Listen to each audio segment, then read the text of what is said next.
फर्जी paramedical board की आड़ में धोखाधड़ी करने वाला ठग अरेस्ट। 14 फर्जी कॉलेज इंस्टीट्यूट खोलकर 10 साल में 1000 स्टूडेंट्स को बांट दी फर्जी डिग्री। जी हां, 4 से 5 लाख रुपए में फर्जी मान्यता बांटकर प्रदेश के 11 जिलों में पैरामेडिकल इंस्टीट्यूट खुलवाने वाले आगरा के जालसाज पंकज पोरवार को पुलिस ने सोमवार को गिरफ्तार कर कोर्ट में पेश किया। यहां से उसे जेल भेज दिया गया। कोर्ट के आदेश पर गुलरिहा थाना की पुलिस ने दर्ज मुकदमे की जांच भी शुरू कर दी। जांच में जालसाजी का प्रकरण सामने आया। आरोपित चिट फंड कार्यालय में संस्था का पंजीकरण कराकर पैरामेडिकल कॉलेज की मान्यता बांट रहा था। पंकज के गिरोह के अन्य सदस्यों की तलाश जारी है। एसएसपी डॉक्टर गौरव ग्रोवर ने बताया कि आरोपित पंकज पोरवाल आगरा शाहगंज के गणेश नगर का रहने वाला है। उसने अब्दुल कलाम ग्रुप इंस्टीट्यूट के नाम से बोर्ड का कार्यालय खोला था। इसका पंजीकरण 2013 में दिल्ली के चिट एंड फंड कार्यालय में करवाया था। संस्था के सभी 13 पदाधिकारी उसके अपने और रिश्तेदार हैं। बोर्ड कार्यालय के नाम पर प्रदेश भर में पैरामेडिकल इंस्टीट्यूट खोलने की फ्रेंचाइजी देने लगा। चौरी चौरा के बिशंभरपुर के विजय प्रताप सिंह ने जनवरी 2023 में कोर्ट के आदेश पर पंकज के खिलाफ चौरी चौरा थाने में कूट रचित दस्तावेज तैयार कर जालसाजी करने का मामला दर्ज। इसने 10 साल में 800 स्टूडेंट्स को रेवड़ी की तरफ फर्जी डिग्री भी बांटी। 200 अन्य स्टूडेंट्स अलग अलग फर्जी इंस्टीट्यूट में पढ़ाई कर रहे हैं। छात्र छात्राओं का भविष्य बर्बाद करने वाले मुख्य आरोपी को पुलिस ने कल गिरफ्तार किया। Doctor Kalam group of institute का एनसीटी दिल्ली चिट फंड से एनजीओ के रूप में रजिस्ट्रेशन करवाया गया था और इसमें पंकज पोरवार की पत्नी समेत कुल 13 पदाधिकारी। गोरखपुर के एसएसपी डॉक्टर ग्रोवर ने पुलिस लाइन सभागार में घटना का खुलासा किया। उन्होंने बताया कि एनजीओ को शिक्षण संस्थान के रूप में स्थापित कर Abdul Kalam group of institute के नाम पर फर्जी पैरामेडिकल बोर्ड बनाकर धोखाधड़ी का मामला संज्ञान में आया है। यूपी के 11 जिलों में फर्जी दस्तावेज के आधार पर 14 इंस्टीट्यूट फ्रेंचाइजी खोली गई। हर फ्रेंचाइजी को खोलने की एवज में 2 से 4 लाख रुपए संबंधित पैरामेडिकल कॉलेज से लिया जाता है। इसके साथ ही प्रत्येक छात्र छात्रा से प्रवेश और परीक्षा की फीस भी अलग से ली जाती रही है। एसएसपी डॉक्टर गौरव ग्रोवर ने बताया कि मुख्य आरोपी यूपी के आगरा जनपद के शाहगंज थाना के 15 गणेश नगर सुचेता का रहने वाला है। पंकज पोरवार को गुलरिहा थाने की पुलिस ने अरेस्ट किया।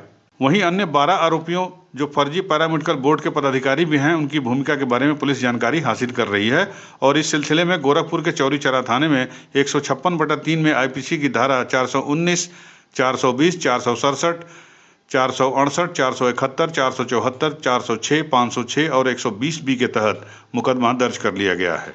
एसपी ने बताया कि आरोपी पंकज पोरवाल अपने सहयोगियों और आरोपी और कथित बोर्ड के पदाधिकारियों के साथ मिलकर तमाम जनपदों में फ्रेंचाइजी देकर पैरामेडिकल कॉलेज को खुलवाकर ANM, GDA, medical dresser, CMS, DMIT, DMRT, x ray, ECG, CMLT, CCE, dental nursing, dental hygiene, DOTT, dialysis technician, diploma in health sanitary, ophthalmic assistant, DPT, HDHHM के कोर्स के नाम पर मोटी रकम लेकर उन्हें फर्जी अंक पत्र और प्रमाण पत्र अब्दुल कलाम इंस्टीट्यूट और Ayush paramedical council of India के नाम से देकर छात्र छात्राओं के भविष्य के साथ खिलवाड़ कर रहा था।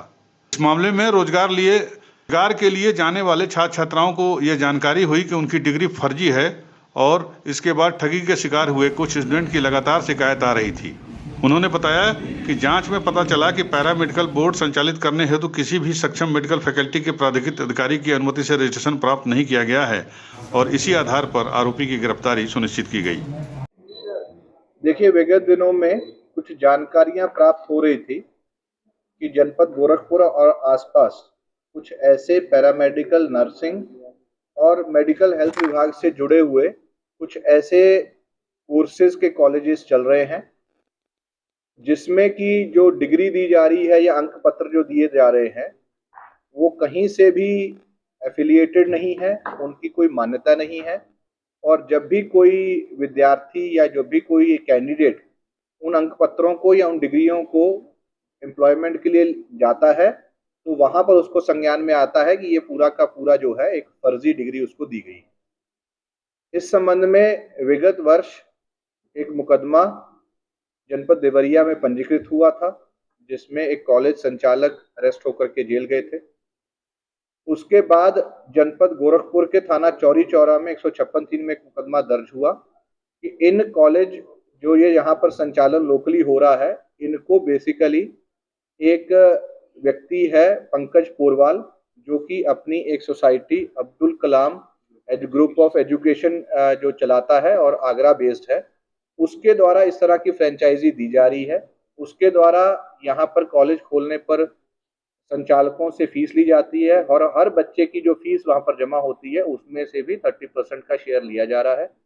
उसके द्वारा जो डिग्री दी जा रही है वो बिल्कुल फर्जी है, उसका कोई भी मान्यता नहीं है। इस संबंध में जो इन्वेस्टिगेशन है वो गुलरिया थाना में ट्रांसफर हुई, वहाँ के एसएसआई द्वारा विवेचना की गई। इसमें आगरा भी टीम गई और जो इसमें मुख्य अभियुक्त है जब उसको पूछताछ के लिए बुलाया गया तो उसमें ये बात प्रकाश में आई कि ये सारे के सारे कॉलेज जो संचालन हो रहे थे ये बिल्कुल फर्जी थे। उसको अरेस्ट करके जेल भेजा जा रहा है। पूछताछ में ये भी बात सामने आई है कि जनपद गोरखपुर के अलावा और भी विभिन्न जनपदों में जो अभी तक पूछताछ में 14 ऐसे जनपद की बात संज्ञान में आई है या 14 ऐसे कॉलेज संज्ञान में आए हैं जहां पर इसी के द्वारा इसी तरह से ये चलाया जा रहा है, वहां पर भी उनको नोटिस भेजा गया है। कोई भी विद्यार्थी अगर उसको लगता है कि उसकी डिग्री इस तरह के किसी सोसाइटी द्वारा या इस तरह कॉलेज द्वारा दी गई है तो वो भी गोरखपुर पुलिस से संपर्क कर सकते हैं। इसके द्वारा जो अपने आप को एक एनजीओ के रूप में ये अभियुक्त जो है एक एनजीओ के रूप में दिल्ली में पंजीकृत कराई गई एक संस्था है जिसमें इसके परिवार के मेंबर्स ही इस सोसाइटी में पदाधिकारी बनाए गए हैं और फिर उस एनजीओ को एक तरह से शिक्षण संस्थान के रूप में स्थापित करके एक डिग्री कोर्स चलाना ये एक धोखाधड़ी की श्रेणी में आता है जिसमें कि इसको अरेस्ट किया गया है। इसके सोसाइटी में इसके जो और पदाधिकारी या इसके परिवार के मेंबर इसमें सम्मिलित हैं उनकी भूमिका भी चेक की जा रही है।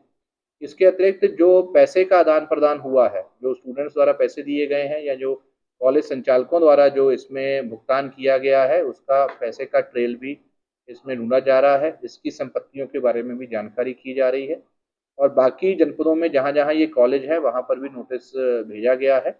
ये इन्वेस्टिगेशन अभी शुरू हुई है जो कि एएसपी साहब के निर्देशन में चल रही थी। ये आगे भी इन्वेस्टिगेशन चलती रहेगी और भी अगर ऐसे मामले संज्ञान में आता है तो उनके ऊपर भी मुकदमा लिखा जाएगा। यूपी न्यूज़ 9 के लिए गोरखपुर से विनीत पांडे की रिपोर्ट।